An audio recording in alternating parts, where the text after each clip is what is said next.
this date. Thank you.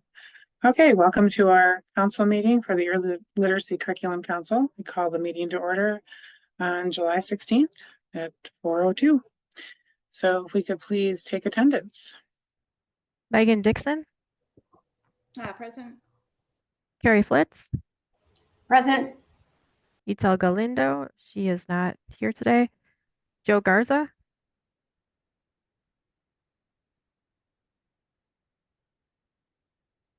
Bill Hughes, Here. Katie Karshabuski, yes. Molly Mayers, Here. Holly Prast, Present. Amy McGovern, Present. and DPI staff. Laura Adams. Barb Novak. Ben Jones. Thank you. Thanks. And we need a motion to approve the agenda for tonight. So I can share. I will make a motion. Do we have a second? I will second that motion to approve the agenda. Any discussion on the agenda?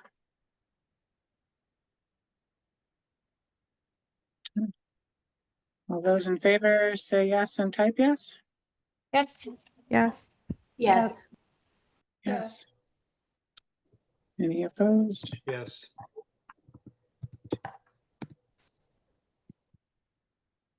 We have a unanimous, well, for who's present, we have a unanimous, I think there's 7 of us present tonight.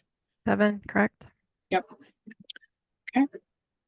So our first agenda item, approval of the minutes for June 18th and July 10th. Do we have a motion to approve the minutes? Could you do those separately, because I was absent at one and I can only vote yes for one of them? Absolutely. Yes. Let me just stop sharing my screen. Okay, so let's do those separately. A motion to approve the June 18th minutes. We have a second. I will second. Who had the first? Sorry. Actually, I don't think I asked for it first. Do we have a motion to approve the June 18th minutes? Yeah. Well, I will make a motion. Thank you, Holly. And now we need a second. I'll second it. Thank you, Bill. Any discussion on the June 18th minutes?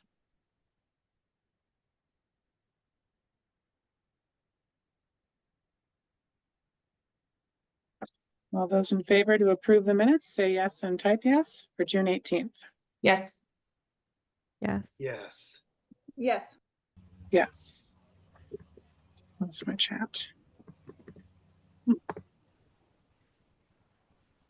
Okay.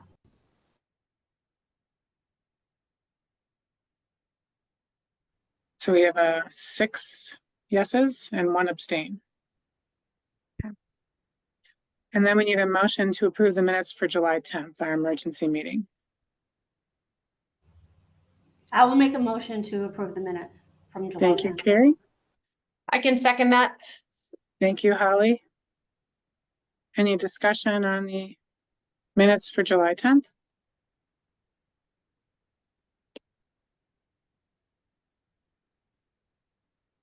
All right, all those in favor of approving the minutes for July 10th, say yes and type yes. Yes. Yes. Yes. Yes. Yes. Any opposed?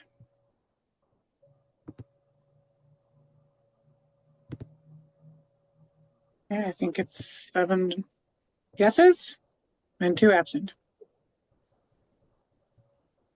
Right, we are up to our first agenda item with Ben Jones related to our ELC bylaws.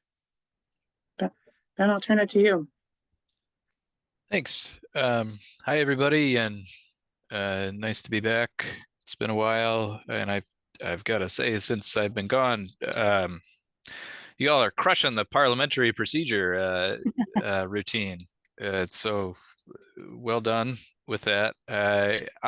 You should have all received the ELCC bylaws that my office worked on.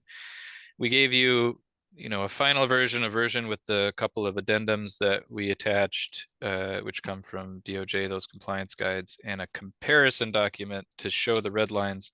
The redlining, not super helpful to show what modifications we made just because there was some movement around, and so it gets all gummed up with red lines. But essentially, the changes we made were mostly organizational and a couple style changes here and there, added some statutory references, and hyperlinked those references to access them more directly. The duties were moved to the officers section, or to an officers section, so that they're organized by who is in charge of what, as opposed to trying to spell out some of the procedures and then referencing the officers that are in charge of those procedures. My staff, the staff member that worked on this, has a lot of experience managing nonprofits and advising nonprofits, and so a lot of that organizational structure comes from what she has seen has worked. One piece that we added that doesn't modify the substantive operation of the bylaws, but it's important to keep in the front of your minds, is the order of authority that applies. So it's always going to be statute controls, no matter what the bylaws or Robert's rules has to say. The statute always controls. Then the bylaws take second precedence, and then Robert's rules of order. So if Robert's rules ever conflicts with something that's in your bylaws control. If anything in those two conflict with statutes, the statutes will always control. We replaced some language regarding electronic meetings or remote meetings, just to add a little bit more flexibility. Who knows in a year or two what it means to have a remote meeting, an electronic meeting. So it's really any way that we can all get together that complies with open meetings laws, or that you all can meet and establish a quorum in compliance with open meetings laws. And then the last issue I wanted to tackle was the executive committee, which flows into, if it's okay, the second component on the agenda, which is review of public meeting protocols. No problem establishing an executive committee and delegating some duties to that committee, but you should keep in mind that the public meetings law applies to any governmental body or subunit thereof. So if this committee or the ELCC establishes an executive committee, anytime that executive committee forms a quorum, so that'd be 2 of the 3 members of the executive committee, then public meetings law applies, which means there has to be a properly noticed meeting of the executive committee as well. So keep that in mind for purposes of conducting business. If you have an executive committee meeting, or any other delegated committee. So if this group says, hey, we need somebody to work quickly on XYZ, can we form a committee to work outside of the regular ELCC meetings? That designated committee would also then have to notice public meeting whenever that subcommittee were to meet. So those are my quick and dirty updates to how the Office of Legal Services kind of repackaged and polished the bylaws that we received from you, and all I really wanted to talk about with regard to public meetings. But if there are other questions on the bylaws or public meetings law, I'm happy to address them. Quick question on the executive, Ben. So if we adopt these bylaws, then an executive has officially been formed, or do we officially have an executive now? How does that? Yeah, so right now you have 3 officers that have, various duties by statute. What this in Article 4 creates the executive committee. formally, shall consist of all officers and no else, and the executive committee shall meet as necessary. And then it, gives a 1, 2, 3 on the obligations of the executive. So these bylaws makes clear there is in fact an executive committee, and when they can call a meeting and that kind of thing. So in the absence of that, if you struck out that article establishing the executive committee, but assigned and delegated duties to the 3 executive members and say, hey, before the next meeting, can you all get together and make a decision on ABC? That is still, constituting a subunit of the governmental body. So there doesn't have to be something formally incorporated in the bylaws for there to be a subunit established under the facts and circumstances. Does that make sense? So thank you for that clarification, Ben. Just for instance, if the executive was talking about organizational, creating an agenda, that kind of thing, that would also need to be noticed, or? No, so at a certain point, you're just talking about kind of ad hoc or in not a formally constituted group. So if one member talks to another member, an officer, and just says, hey, can you put this on the agenda? That's not going to be, a formally constituted subunit. Or if one officer says to another, hey, I really want to talk about this. It's more of if the body, the ELCC, carves out a part of its authority and gives it to a smaller group. That's when you are in a subunit of a governmental body. Does that That makes clarify sense. things? Yeah. So yeah. So for instance, if someone said, the executive could handle that and get back to us, then we would need to post that meeting, basically. Yeah. Yeah. Right. Thanks. But for clarity's sake, for the creation of agendas, for the kind of conversations that have to occur to just make the meetings happen, those kinds of things don't have to be publicly posted, correct? Correct, with one asterisk, which would be up to a point. Now, and the point is what I've talked about before as a walking quorum, right? If one member talks to another member who talks to another member, and suddenly you have an email chain where you're discussing substantive items that would be decisions that you would make in a public meeting. Now you have established a quorum of the board that is violating public meetings law. So if you're making decisions on that chain that have to do with ELCC business, just taking a step back, just avoid that circumstance. Just avoid where you are emailing between yourselves as a board, discussing business that should be held in a public meeting.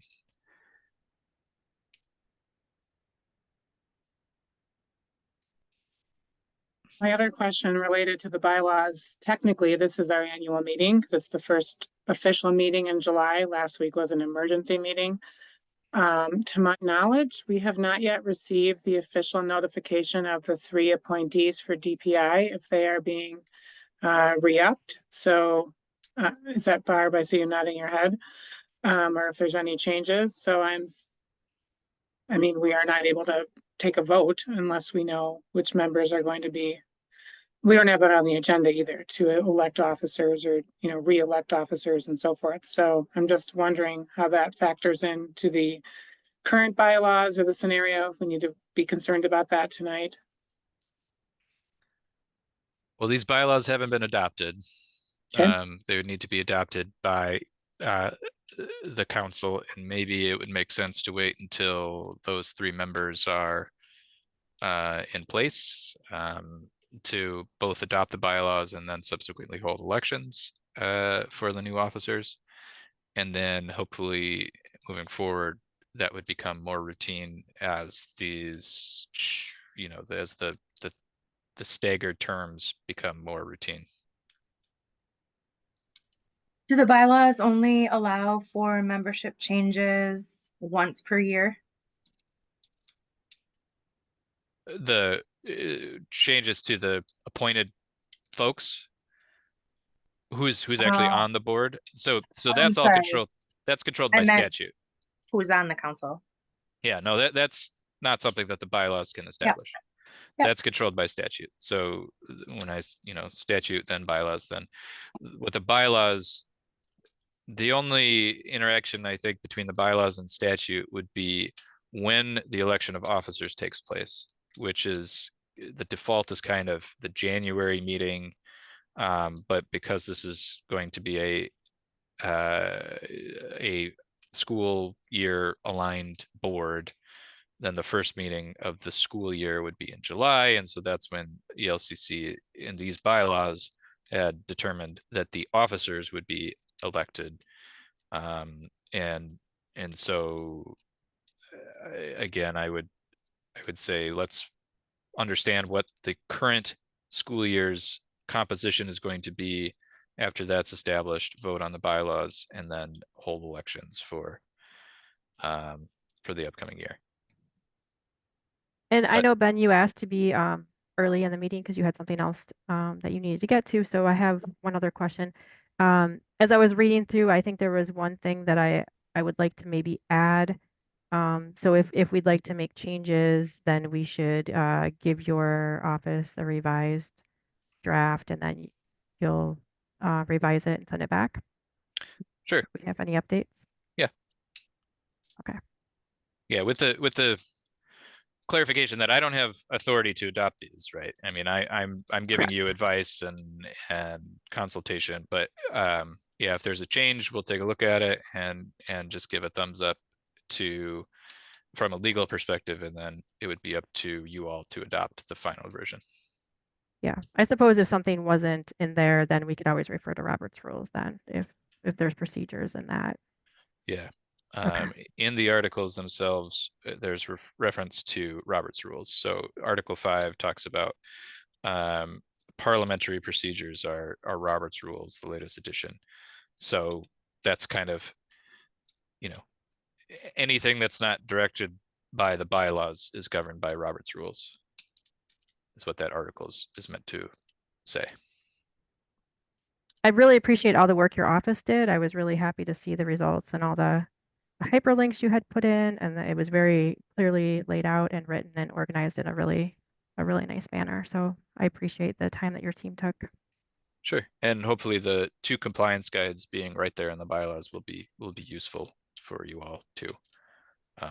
Yeah. It turns the document from 7 pages to 150, but I still think it's useful to have in there. Yeah, thank you for attaching that. Some additional reading for sure. Okay. Any other questions from the council for Ben before he has to go?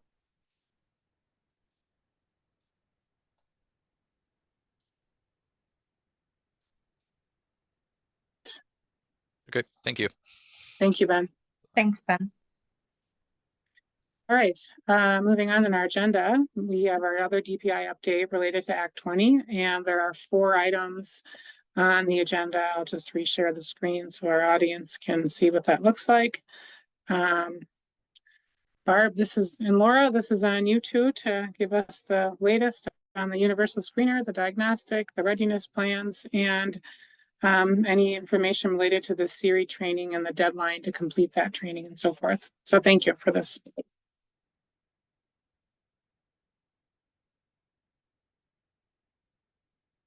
Thanks. I want to start with the screener and the diagnostic because I think we have so much to celebrate. Yesterday on the early literacy listserv and in a DPI press release, the name of the screener was shared, and also information about establishing a screening window, what subtests will be administered at each grade level, and the approximate amount of time those will take, and the Wisconsin specific portal for Ames Web Plus. That portal is where teachers will eventually be able to log in to enter student scores, download material, look at data about individual students in their classes.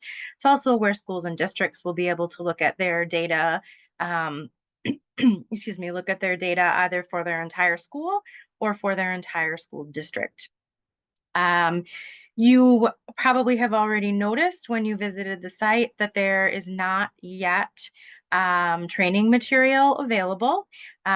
Pearson, as the winner of the RFB, agreed in the RFB to provide all the training materials that schools and districts and other organizations will need to get their staff trained.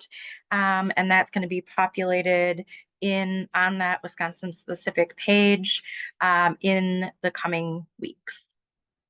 We're aiming to have and planning to have all the materials available, all the support materials available for places that would want to screen in the fall. Excuse me, sorry. Pearson absolutely agrees to have all of the materials and the website ready to go.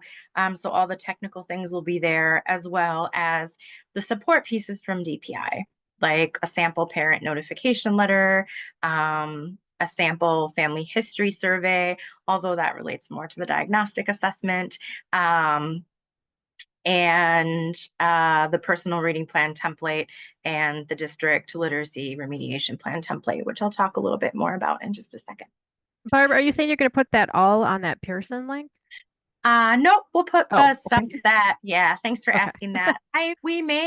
Pearson has already provided a link to a Wisconsin specific doc. We already have a pattern established where I send them something and they post it. So something like that parent letter, we could certainly also ask to have posted on the Pearson page. There's going to be a big remodel of Wisconsin Reads, the website where the Act 20 information is, and all of these things are also posted on that page and hopefully will become increasingly easier to find over the next couple of weeks.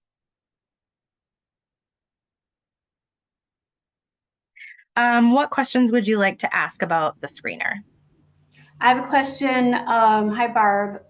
So is it still, it's just required for the per DPI and Act 20 in winter for the first time? Yep. Fall is optional? Fall is completely optional at all grade levels. Mid-year is required in K3. That's when the requirement starts, and spring requirement begins in 4K this year. So 4K would be once this year, and K through 3 would be twice this year. Okay, thank you. Yeah, of course. And there's also the option for folks to screen. I mean, I think a lot of the reality is in that in many places, they already have a screening process in place with the process for determining who needs additional supports.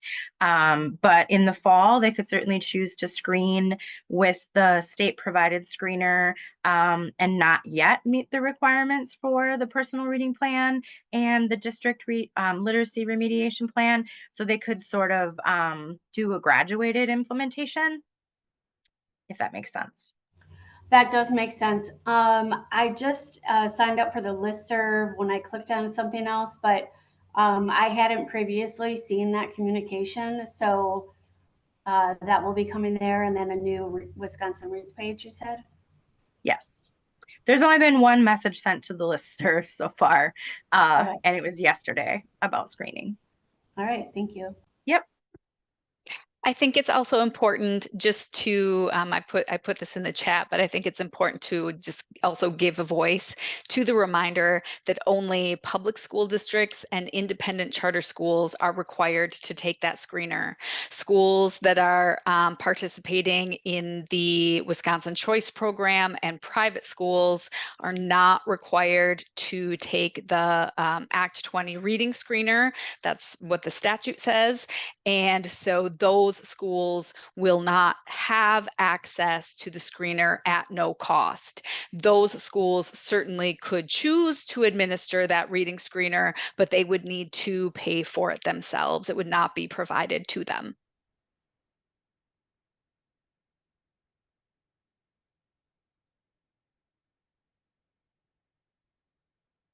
We appreciate all of your support and all of your connections in ensuring that schools and districts have access to information and have access to consistent information. And before I share the next part, just want to recognize that we know that each of you have a really critical role in that. Diagnostic assessment. DPI produced, Laura, will you have my back with a link to the assessment page on Wisconsin Reads? Thank you. DPI by statute was required to produce a list of diagnostic assessments. If districts purchase a diagnostic assessment from the list provided by DPI, they would be eligible for partial reimbursement. We don't know when, and we don't know what percentage of reimbursement, but we do know that they are eligible for partial reimbursement. So because of that partial reimbursement component, the list that DPI provided could only include assessments that meet all of the statutory requirements, both the content requirements and the technical specifications, in a single assessment.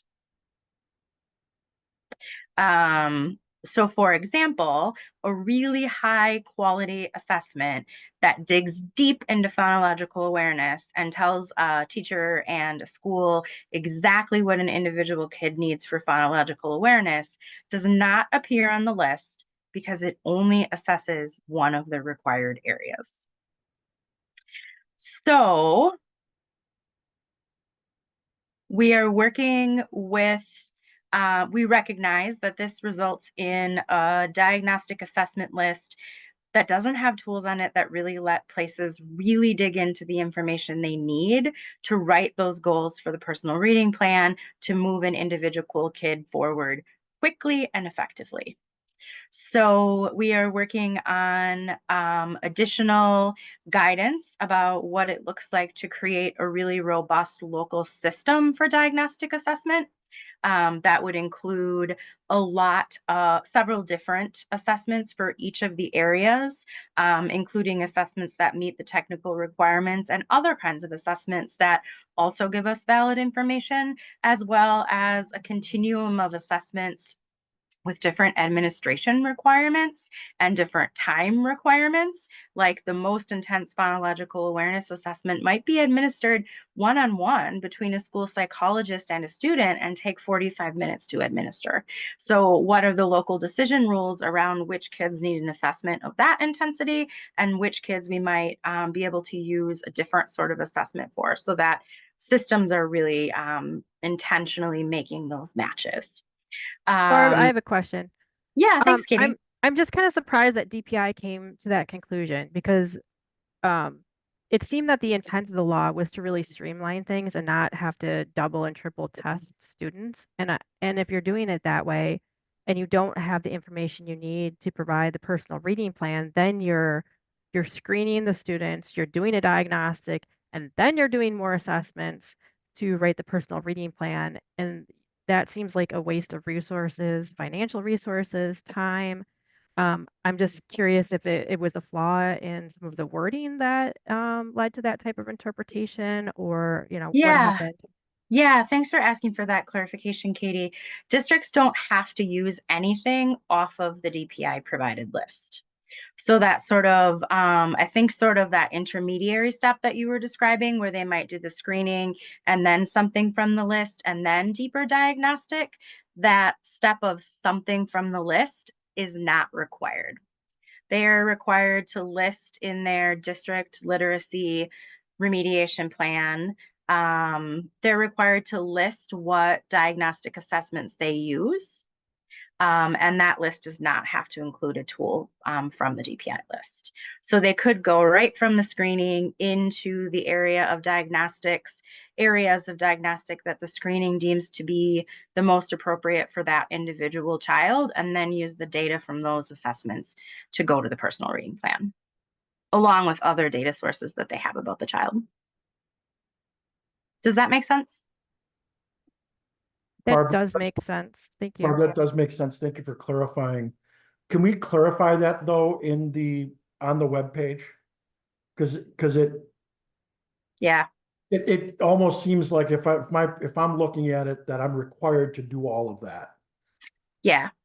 I've gotten, a couple other folks today as well have brought up the need for stronger language around that. I think I did underline the sentence in the guidance document that says that you don't have to buy anything from the list. But I think we are still not at the right messaging around what the real need is here, which is to have valid and detailed child level data.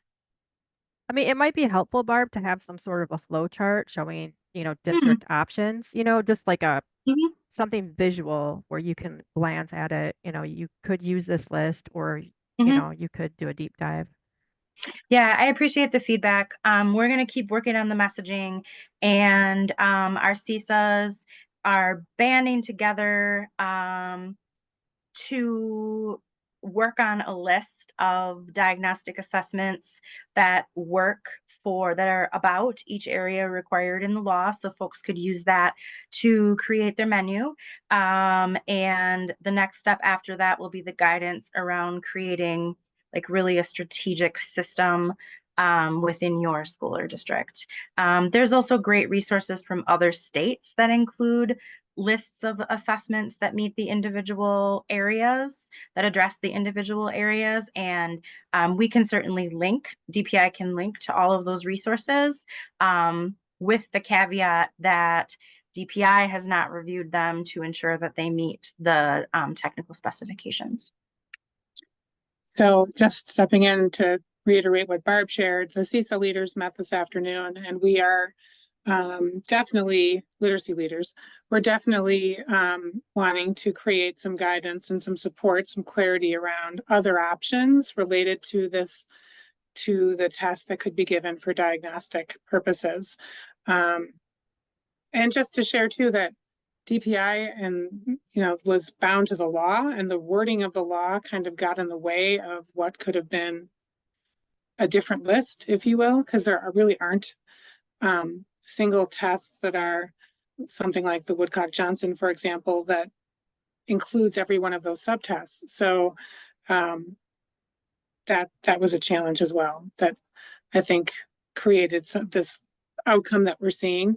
But it's not the end. So Yep. yeah. So Yeah, stay tuned and keep in touch with your CISAs. Yeah. Yeah, it's not the end. And I think the other thing that's really important to acknowledge here is that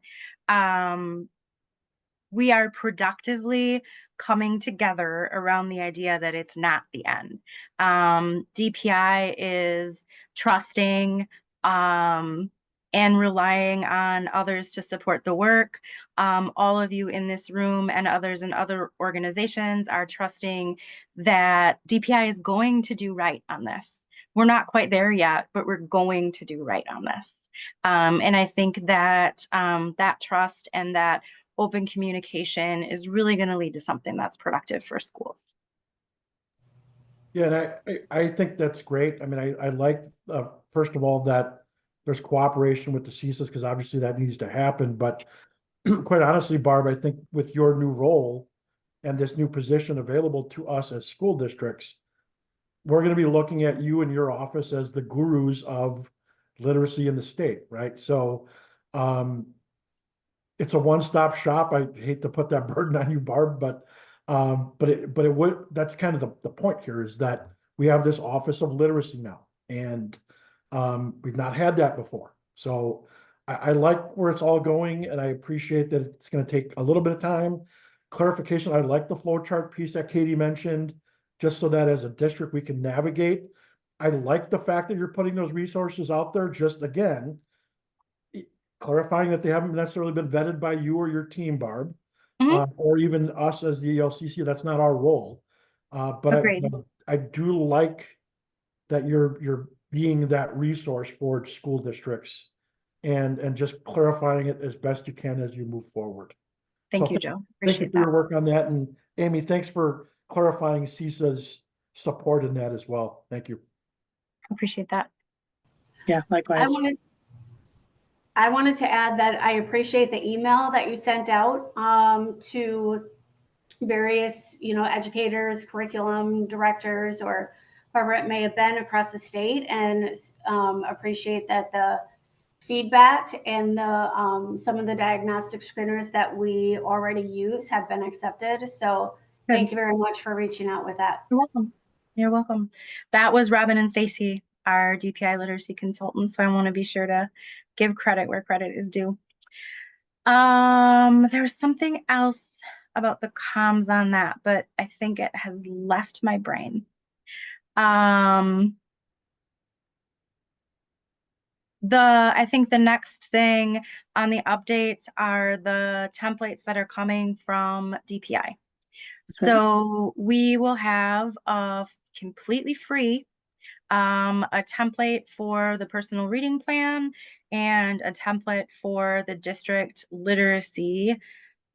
I'm trying to switch my language on that one from reading to literacy, the district literacy remediation plan. We will have free templates that are available for use.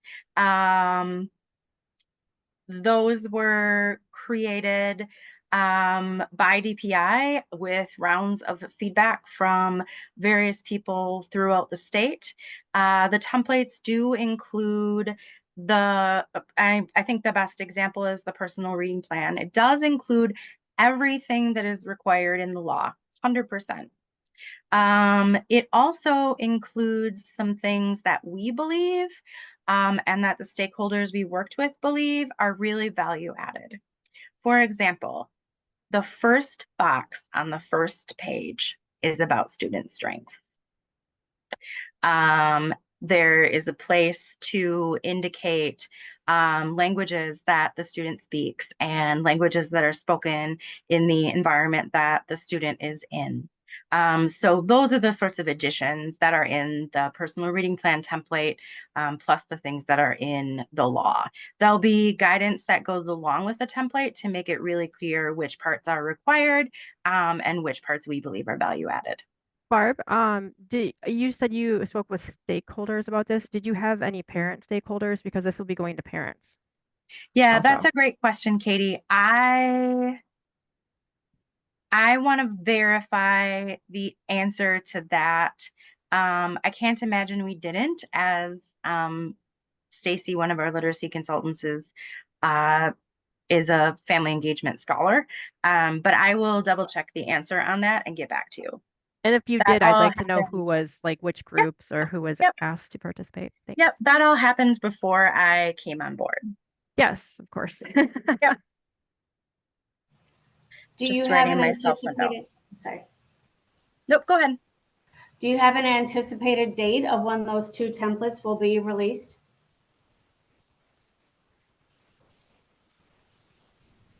Mid-August. All right, thank you. We have to go through we have to make sure that they're accessible for screen readers and for other ways of use. And so that's the stage that we're at right now, is making sure that everything is accessible. There's also a template for the district literacy remediation plan. It includes everything that's required by the statute. I've heard that there's some other, and this is totally fine. I've heard that there's some other templates that are floating around that have been produced by other organizations. I just want to emphasize that this plan is probably not something that people can sort of plug and play with. Like, I know there's like a clearinghouse that people can use to create their board policies where they can choose from pre-written policies. This plan is really unique to every local setting. That it wouldn't necessarily have things in it that could be pre-populated and apply across all contexts, because it really does describe the local context, what's happening for universal instruction locally, what the continuum of supports looks like, what the diagnostic assessment list looks like.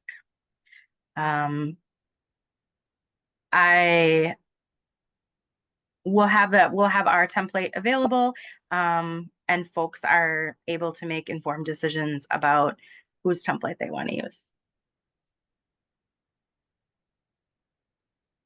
I have a logistic question.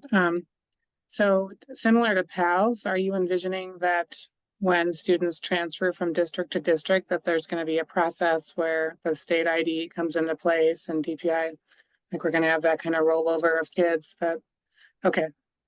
So Yeah, for those of you I've who don't know PALS, yeah, go ahead. learned all sorts of words like rostering and API and like all these other things.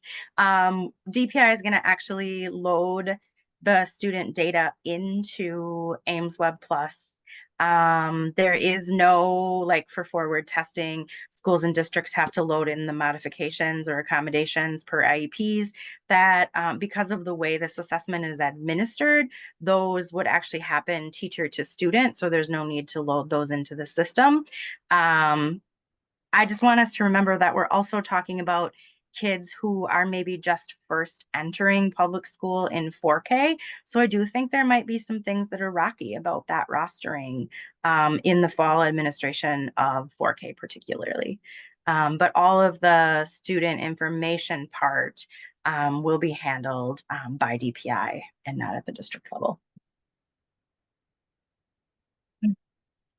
I think it's important to note though that districts can do things to auto-populate, you know, pull together our own internal databases based on our own resources. So, you know, I think, Barb, what I'm hearing you say is that even though these are accessible documents for districts to consider, it's not going to be like a uniform approach because each district is different. Yes. But at the same time, as district leaders, we can determine how we do that. I'm glad I'm not having DPI tell me how to do that, quite honestly. But I still think the resource is important. So, yeah, so I'm glad that you're putting that out there. And, you know, some districts are a lot further along than others. And if I'm just getting started, this is going to be a huge help for me. So. Yeah, it's a model to work from, and even from places who might already have this established, it's a great opportunity to just double check. Right. And I think this is also a nice example of local control not necessarily being a bad thing or not being, sometimes I think it's used as like, there's this perception that it's a thing that we use as an excuse for the choices that districts are making. And I think we've got a couple examples here, like districts choosing their own assessment windows within the confines of the law, districts actually using their own templates that are like really positive examples of local control.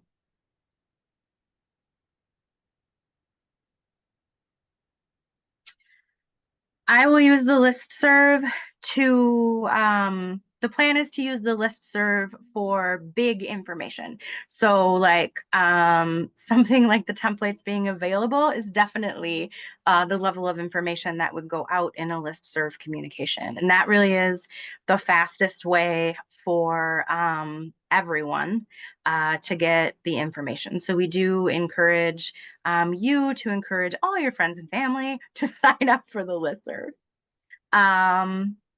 Barb, I did see that Bill did add something to the. Yeah. Bill, did you want to speak to that real quick? Well, I think it's self-explanatory as far as the listserv goes. And I think the challenge with School Choice Wisconsin is, first of all, they don't represent all of the voucher schools in the state. They'll say they do, but the reality is it's a dues paying organization. And like a lot of associations, not everybody's paying dues anymore. And there's some splintering going on there. And with the new executive director at W. Chris, I would just encourage you to reach out to them. And I think the best scenario would be that DPI generate a list and err on the side of over communicating with that listserv to the voucher schools, and then let them opt out rather than opt in, because they operate in a different, a little bit of a different type of calendar and schedule than the district schools. But I think, and I communicated with Barb offline on this earlier prior to the meeting, I just think the more the council and DPI can over communicate, especially with groups like that, the better. And so whenever you're in a change process, the more you communicate, it can't hurt. And rather than people saying, oh, I didn't see this, or I'm not aware. And there are groups that then encourage that, oh, that's being not communicated on purpose by DPI versus let's get the high ground and over communicate. School Choice Wisconsin has been pretty silent on where they were on, and they have their own agenda on the literacy effort. But, and this may surprise some of you, the fact of the matter is those schools accept public funds. They should be also held accountable. And so, so I would just encourage over communication and DPI maybe even generating what lists they have. But at the very least, work with the two executive directors so that they can't be saying, well, we're not hearing those updates from DPI. Yeah, I appreciate your insight and your knowledge about this particular community bill. I've been in touch with Chanel Crawford throughout the day. I did share your earlier message with her, and I as we were talking, I had already pasted what was in the chat in a message to go to Chanel as well. She and someone else from her team are both on, we have an internal communication. We're called the SMEs, the subject matter experts, and the school choice and charter school team is included in that. And so we are also, we value your suggestions in trying to figure out how to get better at this. Thank you. Yep. I think the last thing on the list was the Siri training. The FAQ on the Act 20 website does state that educators must start their training prior to July 1 of 25, and that administrators must complete their training prior to July 1 of 25. And school boards are responsible for ensuring that that's happening. There's also, I don't know how much you have thought, I don't know how much you lay awake at night and think about Act 20. I imagine some of you probably do. I do, Barb. You're not alone. Maybe I should call you, Katie. There's going to be this window of educators. Educators move a lot between schools and districts. And so I think districts will need to have some processes in place to verify if a person was certified prior to June 30th of 2025, what was the training that that person completed from the Siri approved list. I think that should maybe become a common practice. There's also educators who aren't currently in the workforce who will have been certified prior to June 30 of 2025 that would need to complete one of these trainings before they could, before they would be employable. And whether the district want to take on that responsibility or whether they'd expect the educator to do it themselves, that's a local decision. So there's some nuances here. So you said teachers must start by July of 2025. When does it have to be completed by? Laura, can you support me on that one? Yeah, I can. So this is a strange nuance here because the statute does not give a specific end date. I think, though, from what we can see in the law, we can see that there's an intention, right? So I would say that the intention of the law is that all educators have completed that training by July 1st, 2025. That seems to be the intention of the law. Completed? I think that's the intention of the law. It doesn't say that. And so that means that if there are educators that are still working towards completion of that training, that that would likely be okay in a court of law, because the law doesn't give a specific end date for that training for teachers. And at the same time, it's important to also recognize that our educator preparation programs, they also have some requirements under Act 20 of changing the reading coursework that pre-service teachers are receiving. And there's a deadline in the law by which that needs to happen as well. And essentially what it says is that any individual who receives a new license on July 1st, 2025 or afterwards, they are required to have completed this new reading coursework in their pre-service teacher program. And so again, the intention of the law is that this reading training requirement sunsets. The intention is that new teachers who are being hired on or after July 1, 2025, they have received new reading training in their pre-service teacher program, so they don't need to take the reading training, which is why the date around the reading training for administrators and educators is why that July 1, 2025 is mentioned in relationship to those trainings. So the intention is that that new educators after July 1, 2025 don't have to take this training at all, because they will have received new reading coursework as part of their pre-service teacher program. So yeah, there's just a kind of a couple moving pieces there, if you can Laura, keep track of all I think, that. building on what you just said, I think I'm not a lawyer, but was part of the conversations when the legislation was getting finalized. And I think you're right. The intent was for the training of teachers was July 1 of 2025. And I was just looking, and there's language that says reading specialists and principals will be trained. Yep. And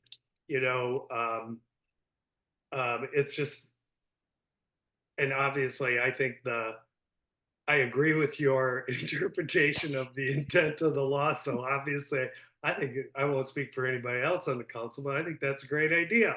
And but that is when language or legislation isn't clear. I do know that is exactly how lawyers try to interpret that, and that is, and so it would be that the training would be completed by July, over the course of this school year, which was, I know, the intent of the law. Yeah, Bill, I would agree with that, and that's the approach we're taking in New Berlin. Yeah. My biggest concern about this conversation, though, is, Barb, you had mentioned the tracking of it, and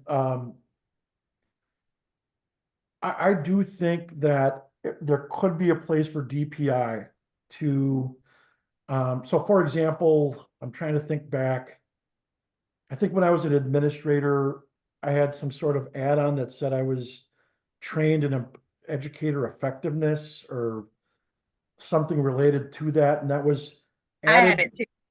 Yeah, it was added to like my license piece, right? Yeah, it was a PDP reviewer or something. Oh, that's what it was, the PDP thing. That's right. Yeah, I know what you're talking about. And so what I'm wondering is that something, because otherwise it's going to be the wild, wild west. Is that something DPI can track as part of licensing that, like, for example, I could send you my list to DPI to say, here are all the people that have completed it at this time. And then by the July 1, 2025 date, this is what I have, right? Expectation is everybody should have it. Reality is I'm not sure that's going to happen, right? Because it's going to be transitory transition time with these new people coming in from out of state that, you know, I may be hiring, you know, the second week in July, but like, how can I mean, we got a teacher shortage, and how can I not hire somebody that doesn't have the training? So I'm wondering if, Yep. I'm not sure that I Yeah. need an answer right now. Yeah. From, sorry, I'm about to sneeze. From DPI, but it's Yeah. something to consider. Yeah, I hear what you're saying. As I'm looking away, I have the statute open on another screen. So that's what my eyes were bouncing to. And I was not part of the conversations about, it does say in the statute, each school board and operator of a charter school shall ensure. So I think that's where the decision came from. It doesn't mean that has to necessarily be where the decision stays, but I think that's where it came from. But I absolutely understand all those obstacles. Yep. And to your last point about, you know, can it be connected to licensing, that has been a topic of conversation inside DPI. And right now we've just been focused on getting some other things in place, like the assessments. I completely understand that. I just Yep. think that you know, DPI being the keeper would make the most logical sense, you know, to have, you know, I can have it locally, but it'd be so much easier, you know, Yes. if like I've got a new, like even if it's a veteran teacher coming in from a neighboring school district, or a rookie right out of the college, or somebody from out of state, it'd be nice to have one spot to go to, as opposed to trying to, you know, call the other district, and, you know, I'm just trying to be as practical as possible, but I also understand you have limited resources. So, and it's not a priority one. We're just getting our feet off the ground here, but please keep us posted on that. I don't know if we can add that to, you know, Katie or Amy, an agenda for maybe sometime in November to just follow up. Seems logistically like that could be an add-on to the license renewal process or registration, that you would click the box and submit your documentation of proof that you've. But isn't there a lifetime licensure? Do you get any sort of yearly or current? He was referring to the new teachers, right, or teachers moving in, mostly, but. So new teachers won't be licensed unless they've met the requirement. And teachers moving in, I think we'd actually be able to tell from that as well. Like they would either get a fully issued license, or they would have something that they'd need to create. But we can keep puzzling around sort of what our options are and whose obligation it is to provide us with that, with DPI, with that information, whether it's the school board or whether it's or school district or whether it's the individual educators. Because again, the intention is that any person who receives a new teaching license on or after July 1, 2025, they don't have to participate or engage in one of these trainings because they have received a different kind of reading coursework in their pre-service teacher programs. So it's meant to be a small window. Yeah, but I'm really mainly talking about current teachers, right? Because that's going to be the biggest one. Yep. Because Agreed. you're right. You know, not everybody has to re-up their license, but just one place that our HR people can go to just confirm, is it there or is it not, would be helpful.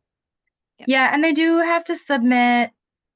They do have to still submit, even with a lifetime license, for background checks. So it's not like they're just done with DPI once they have their lifetime license. There's still a process that's in place. One more quick question, Barb. So then do we need to go, I was trying to find it in the FAQ and I couldn't search it quick enough. Do we need to change that training date, that it must be finished by July 1st, 2020? Does that need to be updated in the FAQ? I just couldn't find a spot in the FAQ. I mean, I think we could add some language that says that the intention of the law is that educators complete the training by then. Since the law doesn't actually say that, we just have to nuance the language a little bit. Or the FAQ, sorry, go ahead. That's okay. The FAQ that's been up for quite some time does say they need to start it by that date. because there's a difference in the administrator answer and the teacher answer. And But I we would could- say that is the understanding of a lot of districts, is that it needs to be started, not Yep. completed by that date. So that would be a big shift in language.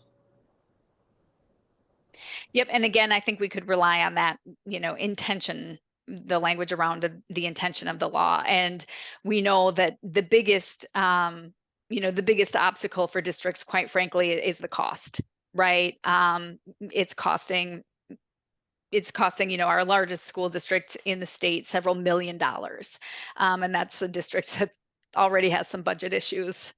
So we know the biggest obstacle is the cost.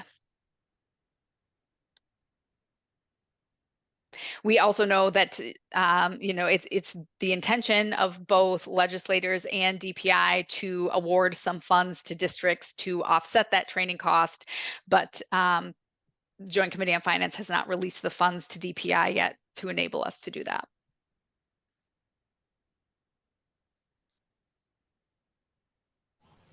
I just wanted to add that all this information tonight with the universal screener, diagnostic screener, the readiness plans, and the STERI training has been very, very helpful. I know that there are so many districts that are reaching out with questions for this, so this is very helpful.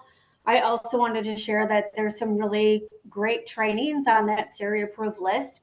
And as a district, we were able to require teachers to do this for summer virtual PD whenever they want. It's asynchronous, and the number of hours it takes to complete that course, which the one we selected was 36 hours, that their start date is adjusted per that. So it's an even trade-off in terms of requirement of paying them extra, which we're not having to do. But anyways, seems to be right now a pretty smooth process. Good. Yeah, that's a great model. Thanks for sharing, Carrie. And I would just reiterate that the questions I'm getting about it are questions like, where do I find the list? Why is such and such not on the list? When will I know how much reimbursement I'm eligible for? I am not getting questions that are at all about pushback, about having to do it, or like trying to find loopholes to not get it. I think people are taking this very seriously. Well, and it would seem to me that the practitioner in me would be, I would want to get this done as soon as possible, because the screener is going to be out there, and there'll be a report to parents eventually. And so you want to assume the best in the possibilities that the superintendents want to get this done. That, I won't speak for Joe Garza, but I do know superintendents, and I was good at it at one point, where I could creatively interpret statutes and laws the way I wanted to until I was told not to. But that's why the accountability piece on the Act 20 is there. And so if a district wants to have a loophole and not be able to get that work done and the training done, there will be consequences that their kids didn't get the type of instruction that's out there. And then the other thing I would say is there are groups out there that are starting to monitor district compliance. So that statewide open records request that went out, so that there will be some consequences. And I think we have to, I'm just saying this to the council, we have to, and so you let those consequences fall the way they will fall. And I think Laura's idea that, well, the law is clear, so we can communicate within our networks, CISA directors can communicate to their superintendents that here's at least DPI's interpretation of how this law should be implemented, but we can't change the law. And the FAQ represents what's in the law, right, Laura? So it's not fair for us to be able to say, well, let's put our interpretation up there. let some of the, so if there are districts that are not in good faith trying to implement Act 20, let those consequences fall the way they do. Because I would choose to believe that most of the superintendents want to get that done and do the best they can and have the interests of the kids and families they serve at heart. Okay, thank you, Bill. I'm gonna bring us back to our agenda. This has been a great conversation about Act 20, and Barb and Laura and the full council, you've all added very helpful details to our audience that's listening. I'm glad this meeting was recorded, and I encourage folks to share it out so they can get the freshest and newest information about Act 20. Coming back to our agenda though, if we're ready for that. Sure, we have a few things, business items to take care of. So we are at item number 6 on the curricular list updates, and there are 4 sub items within this update. The first of being the summary document from 23-24. We received, we knew that we wanted to post a document that showed all of our scores. So this is the document that was shared on the agenda. Well, this is the picture of the of our original document that was shared from the agenda. And the council needs to decide if this document is sufficient to have Laura and Barb post on our Wisconsin Reads Act 20 page. So we need to make a motion to approve the sharing of this document, and then we can discuss it. So do I have a motion to, I guess I need to put that in the chat here. Let's see.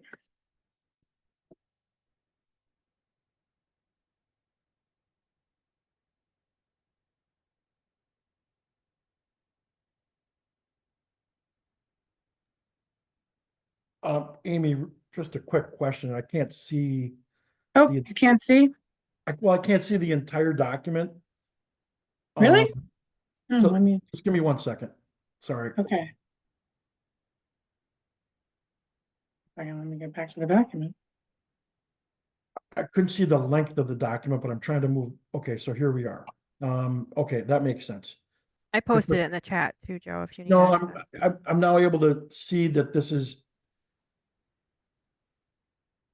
So I couldn't see the far right column, and I was interpreting the far left column being the far right column, but now this makes sense. Thank you. Okay, good. So anyone want to tweak the wording? Motion to approve the 24-25 curriculum ratings document summary form. I'll make a motion. Okay, do we have a second? You said 24-25. I think you meant 23-24. Thank you so much. Let's fix that. I'll second it. And do you want to add as presented, maybe? Sure. Joe and Bill? I would also add for posting, because I think that's what the motion is, that we want to authorize the DPI to post it. I'll amend my motion to include all of that. Sound good.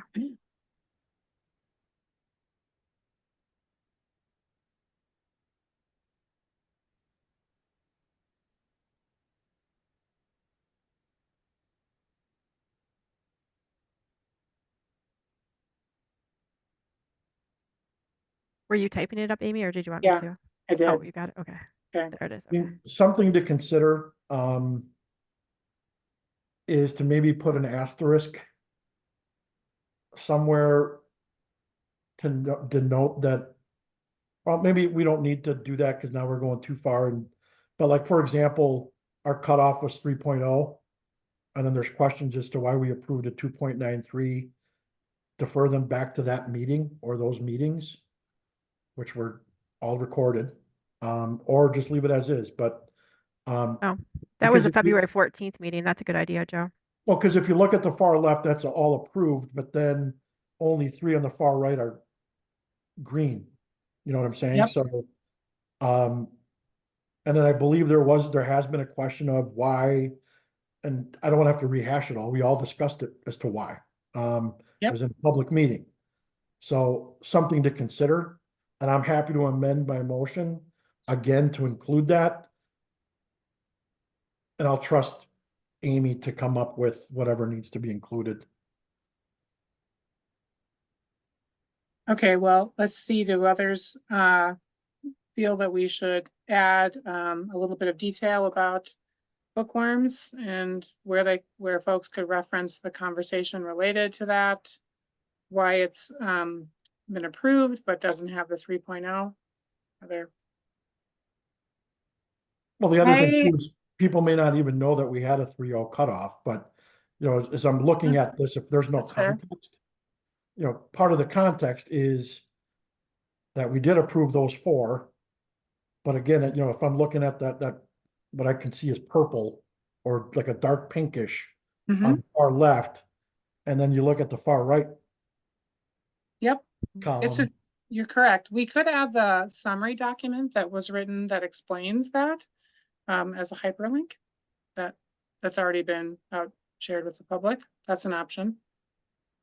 Yeah, whatever works. I'm open to just something because again, if I'm just looking at this and I don't understand the context.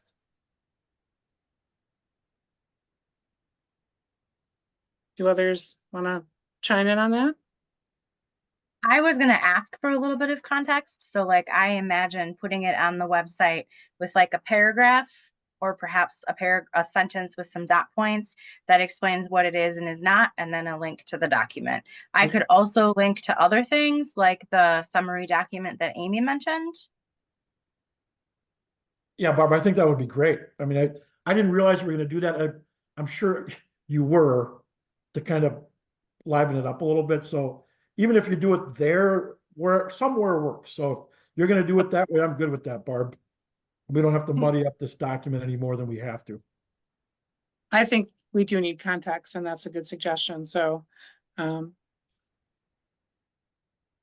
maybe I think if we change your motion, we should do an amendment. okay. I would offer the amendment that we would post the curriculum ratings document as presented to DPI along with the summary document. Yes. Document. Do you know, do we have a date for that? It would have been in February, I believe. Yeah.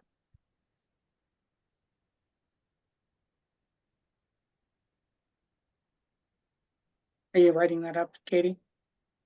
Yeah, I was looking for a date. Let's see if I have.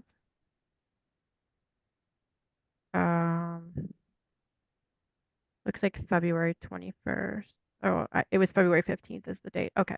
And I think that's actually already posted. I can post it again, but I think it's already posted. If I remember correctly, and you can determine this all yourselves, I think the need for the motion was that if we have an open records request for this document, we do provide it. But I think the leadership wanted to check with the entire council to make sure you were comfortable with it being posted on the website. Yeah, maybe that helps in amending the motion. They should be together on the website. So you should post them together. I can do that. So and it's literally me. I can do that. So I'd like to amend my motion to approve the 23-24 curriculum. It's actually is it the 24-25 curriculum ratings list? It's 23-24. This is 23-24. Okay, so I'm going to read the motion as it is written in the chat because I think it covers everything.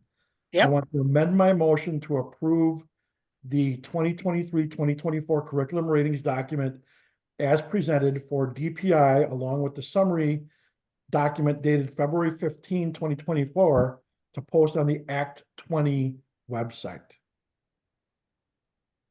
Do we have a second for that? This is Megan. I'll second that. And any further discussion? I'm thinking we could maybe pull out the paragraph relevant and have that on the website, Barb, so that they don't have to click on something, but they can just read it. Do you mean the bookworms paragraph? I mean, I need to reread the document, but we did explain, our rating system. We'll circle up. You and I will circle up. We'll make sure that what gets posted is what you want. Perfect. Okay. we won't make any decisions without the council, but we'll make sure that what you voted on is what gets posted. Are you sure? I am Just 100% kidding. positive. Just right. kidding.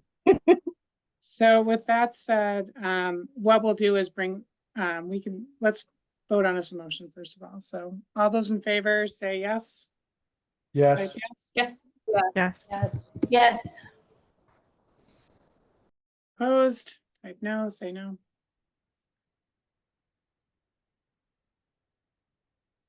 Evan. Everybody's in there. 2, 3, 8 people voted yes, and we have 1 who's absent. So motion carries. So with that, we'll come back together and we'll show you the language at our August meeting, so you can all see it.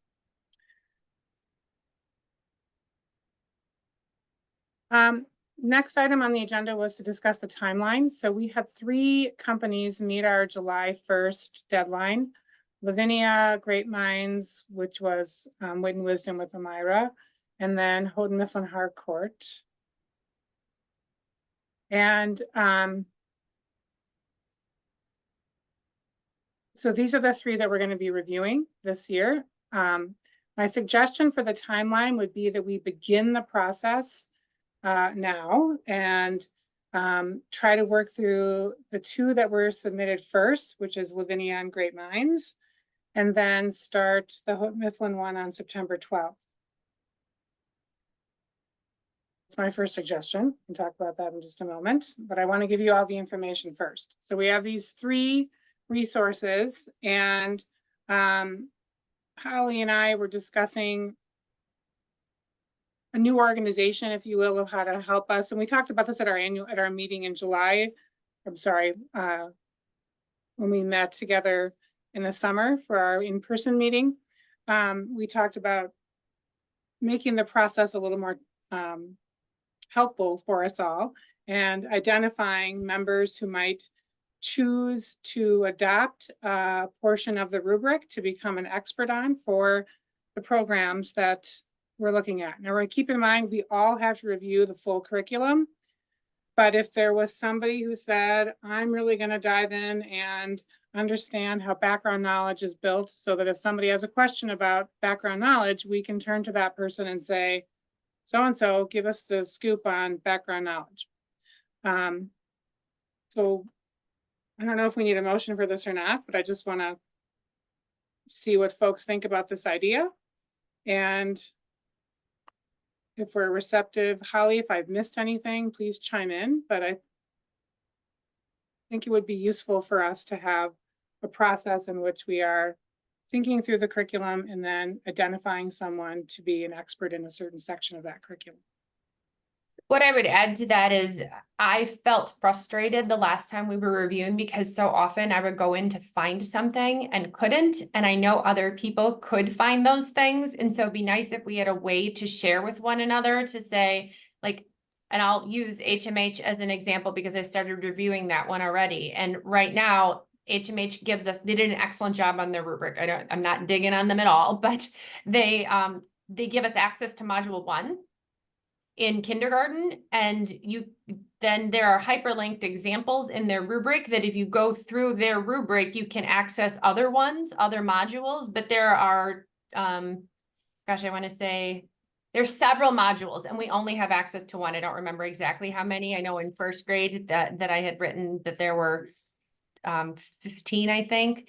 In any case, I can't see student text either. I can't see a text set. I can go into the teacher's manual. You can see the text. You can't click on the text to open the text to actually read the text. They give you one example of a text that at the student level for each module. And so I'm like, is there something I'm missing? And that's what I think we can help each other with rather than all of us spending time navigating through hunting and pecking and trying to find these things as we look through the rubrics.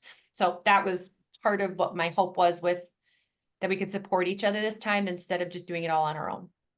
And so if we decide to adopt this type of organization and you choose, for example, becoming the person who understands, I'll stick with my example, background knowledge the best, then maybe that's where you begin your process through investigating that piece first and then looking at the other components so that if folks come to you, you're able to speak to that piece.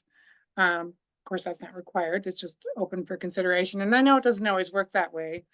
It's sort of a messy process to review the curriculum. It's not necessarily linear, but if you're going in understanding that you want to be able to help folks identify certain areas, then you're going to look more closely at that one to be able to help our teammates.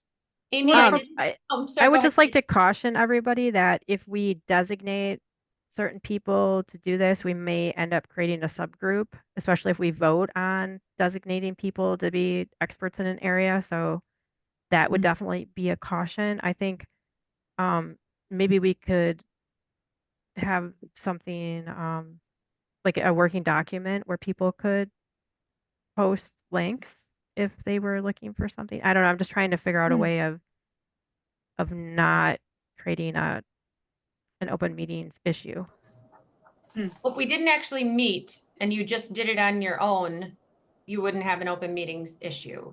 So you're just saying just discuss it at this person would Discuss be it at the able. meetings, Oh, yeah. perfect. Okay, I However, misunderstood. as we're talking, I'm wondering if maybe it makes more sense to say these 3 members take HMH and start, these 3 members take Great Minds and start, and these take Lavinia and start, and not that we would discuss anything, but then you have people who know how to navigate, and if we could focus on one and then cycle our way through, that we all would eventually do all 3. I'm just wondering if maybe that's a way to do it. So then you have experts built in each of the 3 when we have questions.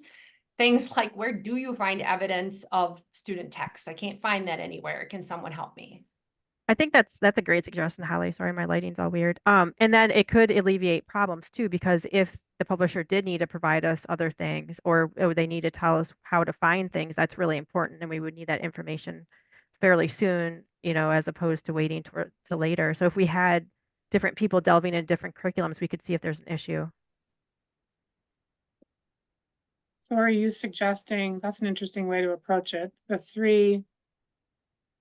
we have our 3 resources and we assign specific people to start looking at those 3 resources so that when we come back next time, then in August, then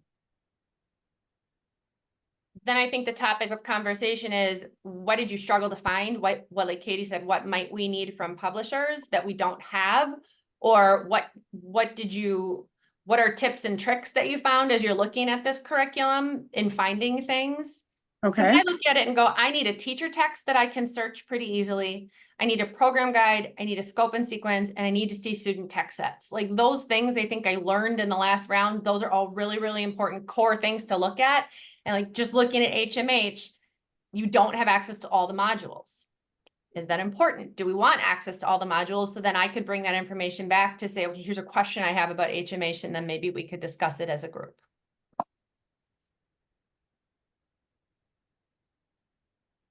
So 3 of us would look at Lavinia, 3 of us would look at Great Minds, 3 of us would look at HMH. Is that where, that's where you're going? And then we come back and discuss as a group, or you could do more if you wanted to? I Before think we the all have August to look at meeting. all of them, but if Yes. we started with everybody take these 3 and just kind of dive in so that we all have some expertise and know what questions need to be asked, I think that might be a good way to approach it, seeing as there's 3 and 9 of us. I'm not going to be at the August meeting. I'll be out of town actually. So, but What is the August meeting date? The August meeting date is the 13th. Sorry, I have that on here. 13th. August 13th.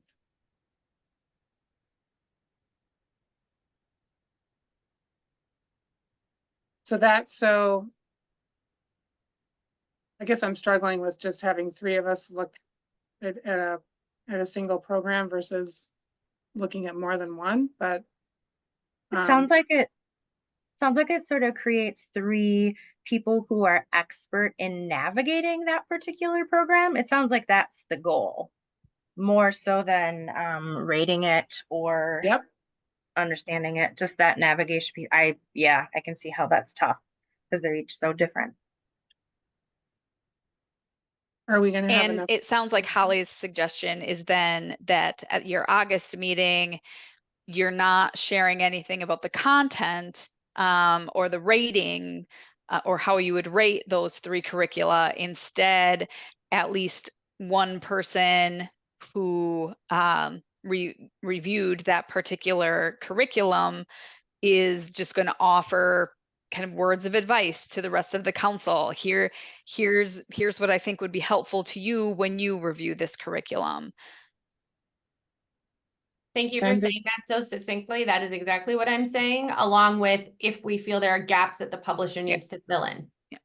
Yep, and just a reminder that that's obviously a role that DPI can play, or that DPI would play, that we played before, is when you identified that there was additional information that you needed about a particular curriculum, then DPI reached out to the publisher to get that for you, or to find a response, get a response. Okay. How do folks feel about that plan? Molly's saying yes. Does that give us enough time then to finish vetting fully the other 2 curriculum that you wouldn't have looked at between? I think it does. I don't, I mean, quite honestly, I'm not gonna just look at the one. Right. I think the idea is of that one that we select or assign to whatever, be prepared to share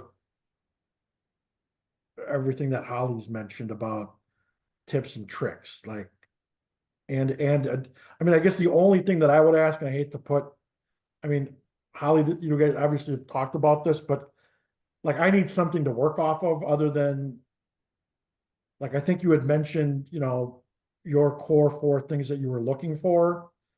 Tell me what you want, and I'll tell you that, but otherwise I'm gonna be like, well, I don't know where to start, like,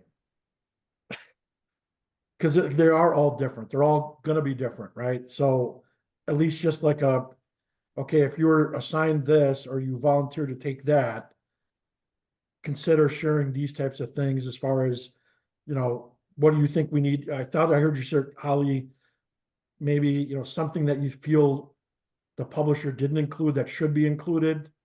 Um, you know, navigation would be another one, tips and tricks.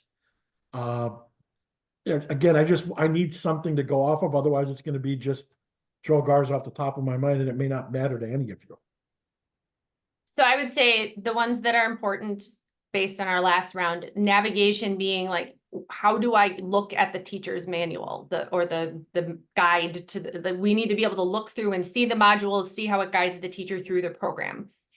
I think you need to be able to look at student texts, both a list of texts and then actually look at the texts themselves, be able to open them up and look at them.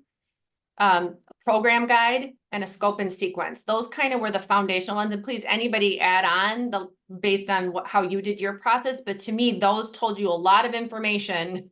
And then you could look for supplementary things as you went, but they also, some of them were incredibly hard to find. And to go back again to HMH, just as an example, they give almost all their examples through module 1, but then they hyperlink in their rubric. And when you just log into HMH, all you can see is module 1. That's it. But then when you go down in their rubric, they hyperlink, here's module 8, here's module 7, here's module 2, here's module 9. And so you can actually access it, but if you aren't using, I know some of us don't use the self-assessment rubric. If you don't use that, you won't be able to see those, and you don't see all of them. It only hyperlinks some. So like you can't access module 3, I don't think at all. Is that important? I don't know, but it's worthy of discussion to me.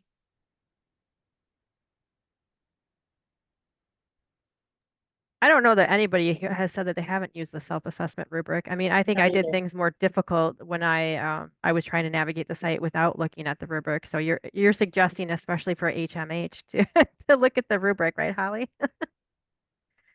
It will save you time. I mean, I think it's imperative that you look at the self-assessment rubric because there's details on there, and then, you know, And I didn't mean to imply that people didn't look at it. I know people didn't start with it, and it could That's make true. things a lot harder as you navigate, especially when the access to materials is in there, but not necessarily what they give us to log in.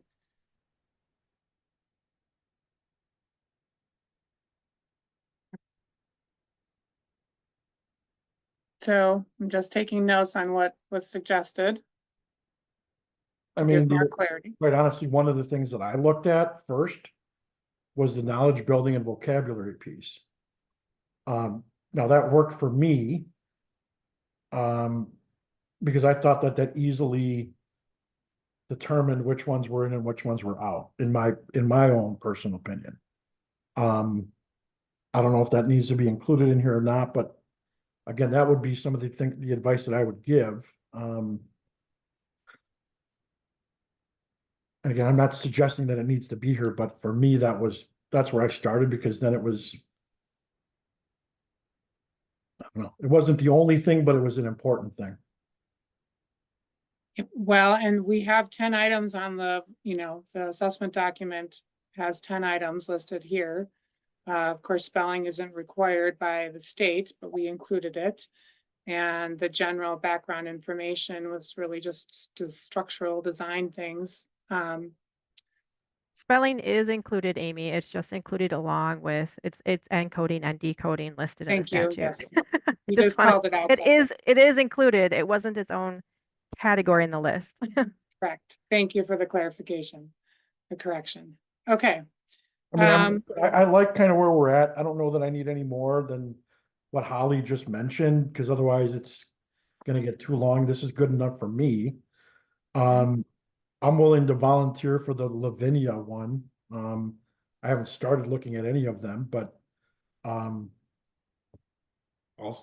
volunteer for that, and I'll share the things that are bulleted here with my best. Joe, I'll join you on Lavinia. Okay. We have one more. Sure, I'll do that one too. So Wit and Wisdom with Wilson is the other one. So we looked at Wit and Wisdom last year, so that will be helpful. I can do that one. Carrie, was that you? Yeah. I'll do that also, Carrie. Third one?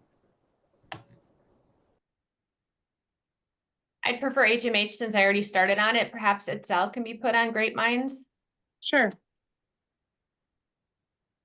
And I'll go on HMH too. It sounds like it makes more sense for someone else to be on Great Minds who's already seen it in the past. Okay. Some background knowledge on that. Yeah, in here too. Okay, then we'll let Etzel know that she should look at Great Minds and Wilson first. And again, it's not. Can I ask a question? Oh, Will sorry. you send an email with those things to share? What does that mean? Things to share? You mean out? Thank you. This is Um, multitasking, not a strength. Okay. and just for my sake, because I know I like to share my opinion, almost too much. It's not about sharing our ratings. Right. We strongly would believe in how bad it is or how great it is. It's just support, things to consider. Correct. I think Laura used a great word when she said navigation. Perfect. I will help you navigate. Yep. Yep, navigation. Yes, I will share this in an email with everybody, so we're all clear. Okay, so with that, just going to bounce back here. We covered these details. And I think when we come back in August, we can figure out the next steps after that and see where we're at. Okay, related to anything else that you want to discuss about the curricular list updates? I'm good about that.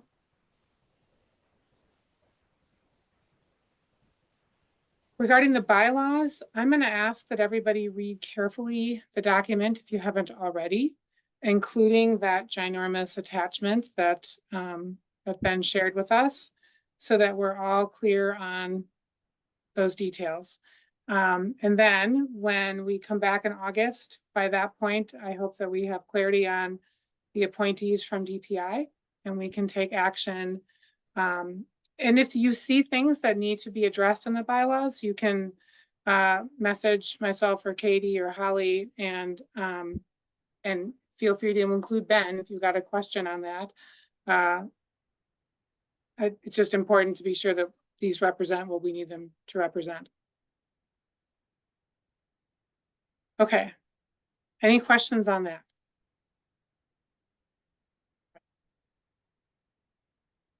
In terms of council updates, we've got our meetings listed, and we've got our plan for August 13th. September 12th, it will be our second meeting, so we'll continue that same process that we started in August. And then by October 17th, that'll be our third chance to have an instructional review conversation, so that we'll be ready to make decisions by October 29th. We're in good shape. Can I just ask, so did we decide that meeting was on a Thursday rather than a Tuesday? I was just curious about that. The October meeting? Is it, do I have the day wrong, or is it the day wrong? We have a Thursday and a Tuesday meeting scheduled. We have a Thursday, October 17th, and a Tuesday, October 29th. Yes, that's right. Okay, so the 17th is the final opportunity for us to do what we were doing in August and September. Okay, so then when we come back together on the 29th, that would be the day that we vote and determine what may or may not move forward. So that's the reason why there's two and they're back to back, because our timeline is to submit the list by November 1st to DPI. So they're both on the agenda. And now let's say, for example, that by the 17th, we're clear and we're ready, and we're going to know, you know, where we're at in September. We're going to have a better sense. So it's entirely possible that we could make the 17th a decision date. But for now, both of these meetings are on the calendar, and you should plan to attend both. Yeah. It looks like you had shifted, because we did Tuesdays during the summer. Amy, did you shift to mostly Thursdays in the fall for your schedule? Because we have a Thursday in September and then the Thursday in October. I'm sure I did consider my calendar. I don't remember the rationale at this point. But yes, that's which is fine. Yeah. Are there issues with those dates? Do we need to make any changes? Okay. Carrie, do you feel okay about that? Yeah, that's great. Thank you. Okay. All right. Amy, sorry, ahead, this Megan. is Megan. I just confirmed today that I won't be able to attend the August 13th meeting, and now hearing that Katie won't be able to attend. I just want to make sure that you have the 7 members attending, and I can certainly, send something in writing about my program navigation for that day, but I will not be able to attend the August meeting. Do we think we should reschedule that date? Since now we have 2 members, both of whom are very important to this process.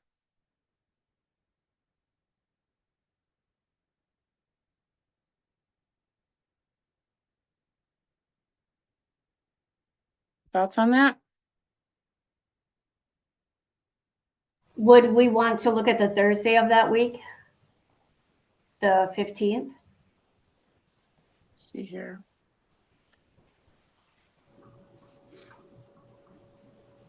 The 15th would be fine with me. I could make the 15th. I would imagine as secretary, it would be so much easier to be present. Well, I don't know. Somebody else can take. Someone else can take notes. It was great when Bill took notes one time. Is anybody not available on the 15th? I'm available on the 15th, and I'm happy to take notes on the 13th. Thanks, Bill. Mm-hmm. And I'm available on the 15th as well. Everyone, Holly, are you? I am, yeah. Okay, I'll make it work. Carrie, you can do? Yes. Barb, does that work for you? And Laura? Yep, someone from DPI will be there. All right. So And I'll we- update I think these dates are on the website. I'll make sure that gets updated. Okay, thank you. So we will change this date to August 15th.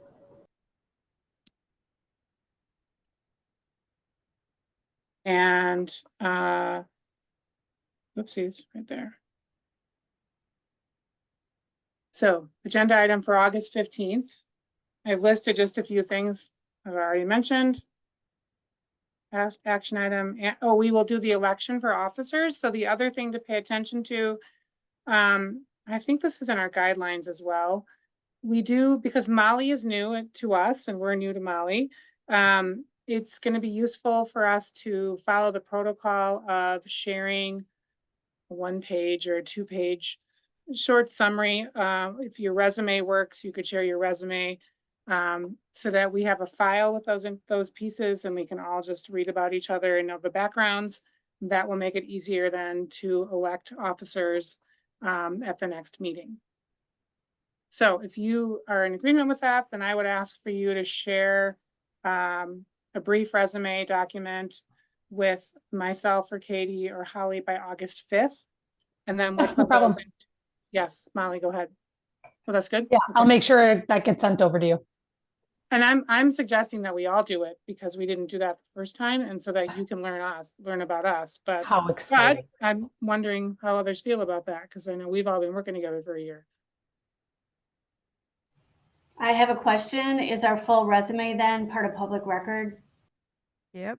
It's a fair question. And so, I mean, maybe it doesn't need to be a resume. Maybe it's just a bullet point of experience. We We could just do do a short bio. paragraph, Yeah. just a 5 sentences bio paragraph kind of thing that you would do like if you were presenting at a conference.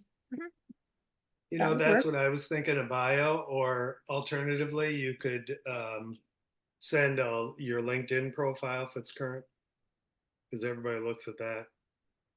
I think that's a good idea too. I mean, my suggestion would actually be, I mean, does everybody have a LinkedIn profile? Does anybody not have one? Megan doesn't have one. I have one, but I haven't updated it. I could I think update it could be an either or. Could we do a bio paragraph or a LinkedIn profile, or does it need to be the same? Either I or is mean, probably fine. Yeah, We just for- like to know people's background. Yeah, for me, I just, just one general question I have is, for example, I won't even be sharing any of my info because I'm not interested in being an officer. But that leads me to my next point is, like, I've been on other boards and there's been nomination for officers. I mean, is there anybody else that's not interested in being an officer? Because I'm not. I think that would be important to know because, I don't, is it going to be self-nomination? Is it going to be a nomination? On the previous boards that I've worked on, I've been, I've been an officer, not been an officer, but like somebody would get nominations funneled to them, and then those would be brought to that meeting so that those were handled ahead of time. For one Are you reason, talking about more like a nominating committee where people had already discussed it, or you're saying somebody collected the information? No, it's just somebody coordinating it because so for example, what sometimes happens is multiple people are nominated for a role.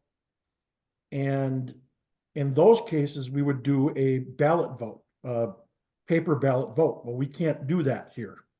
Because sometimes, I mean, I hate to say it, people's feelings get hurt. And, not that I like Amy better than I like Bill, but But you do. No, I'm kidding. well, I mean, it's obviously true, Amy. But, Yeah. but I'm just wondering, just for administrative purposes, would we consider, first of all, knowing who's interested and not interested? And then B, do we want to do some sort of nomination in advance, or self-nomination so that we can, again, when we get to that meeting, Amy, you're not shocked that somebody nominated you, or some people also don't feel comfortable nominating themselves. And, just because Amy, you're our chair now, I don't know whether you'd want to continue in that. And I also don't want to pressure you if you don't want to be. So it kind of takes all that kind of off the table a little bit. So something to consider. I'm not trying to complicate things, but the last time things were really weird when we determined officers, and then it got really weirder. And so like, it's just going to be different this time, not as weird, but I don't want to make it weird. And so I just, based on my experience, something to consider. Joe, I think when you first raised the point, I was like, oh man, one more thing. But as I listened, I think you raised some good points. And I think we also have to look at who has, first of all, we don't have the 3 appointees from DPI yet. And hopefully that will be taken care of by the August 15th meeting.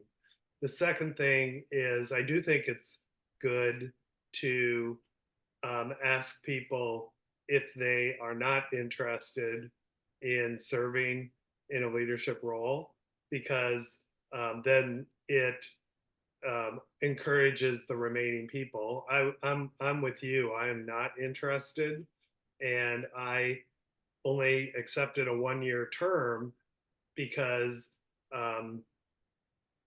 not sure if I want to continue after next year. So, and we all committed to staying on for at least 1 more year. And so I'll be clear to everybody, not interested in being an officer.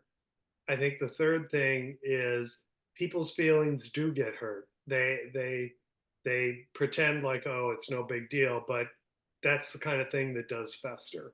And so you could have each person who wants to serve either come forward now, or they could think about it and reflect on it. If there's somebody on the executive committee that wants to step down or change their role, that also would be appropriate to share that. They could do that now or at a later date, and we could have nominations just via email that would, without responding, so that there isn't a chain, but it at least then everybody has their opportunity to have their say. And by self-assessing that someone might want to serve, that also gives that person the opportunity to make that known as well. I would just like to remind everybody too that we have not voted on the bylaws yet. So the bylaws are not in effect. So we don't have to vote anybody in. And if we approved the bylaws at the August meeting, I think it would be reasonable to even then elect officers that following meeting. That we Okay. wouldn't necessarily have to do it in Yeah, September, I would think. I would prefer that. And then it'll allow us to kind of chew on this a little bit and how we want to process it. So yeah, I would support just let's approve the bylaws and then moving the approval of the officers to September. Okay. And then I'm just meanwhile, thinking- think about how we want to handle this. Those are all really good suggestions, and I like the idea of just putting in an email without responding if you're interested in serving as an officer. I'm certainly willing to continue in the chair position if that's what folks would like. So we can, but waiting until September is a good idea, since we don't know the DPI appointees yet. And I like slowing down the process is not a bad thing. We've already slowed it down, so why not a little longer? Any other comments or questions about that then? Was the purpose of the bios for all of us to know each other better, or the purpose of the bios to allow the public to know us better, or was it to allow us to select officers? I'm a little unclear on why we even wanted the bios. All three. The purpose of the bios is all three. For first and foremost, for Molly to know, for us to know Molly, and Molly to know us, and each other. We've done a pretty good job of kind of digging in with one another, but thinking forward, this council will continue to evolve. New members will come on. So we want to have a protocol for learning about one another without taking a ton of time in the meeting, if you will. So if there was a way to do that efficiently, that would be useful. Yeah, so, and then of course it's helpful for the public to know as well. Okay. And then I'll add to the notes that we'll obviously have our discussion about the 3 resources. Just navigating, finding things, no discussion about whether something is present or not, or the quality of it or any of that. Just how do I find this? That's going to be the point of that next conversation. Okay. All right. So with that, any other questions, comments, or concerns? If not, I'd like to make a motion to adjourn. Do we have a second? I'll second that. Any discussion? All right, all those in favor say yes, type yes. Yes, Yes, thank you, everyone. Have a great night. Yes. thank you. Bye, everyone. Thank you. Have a great night.